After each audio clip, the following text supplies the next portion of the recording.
大家好，我是友军。今天要拍这个影片呢，是为了跟大家分享有关我自己本身籍贯的方言，就是客家话。为什么我会拍有关客家话的影片呢？因为现在会说客家话的年轻人真的是少之又少，而且我自己本身的客家话也越来越差，因为可以说客家话的机会越来越少，通常都是在说中文，所以我就打算拍有关客家话系列的影片和大家分享，也顺便推广一下客家话。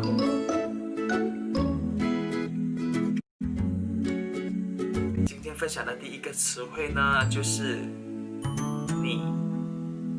你的客家话就是你。例如你吃饱了吗？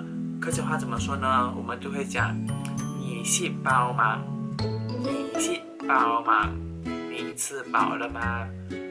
第二个词汇呢，就是我吃饱了怎么说？我吃饱了就是我吃饱咗，我吃饱咗，就是我吃饱了的意思。第三个词汇呢，就是它的客家话叫做记，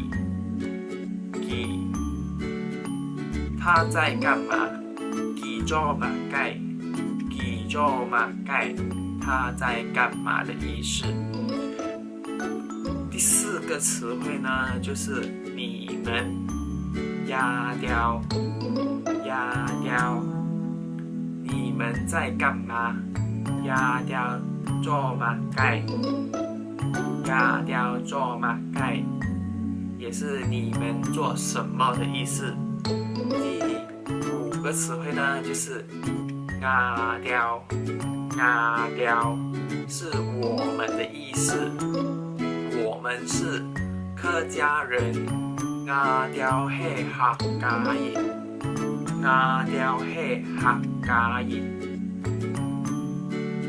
第六个词汇呢，就是最后一个词汇呢，就是他们的客家发音就是压掉，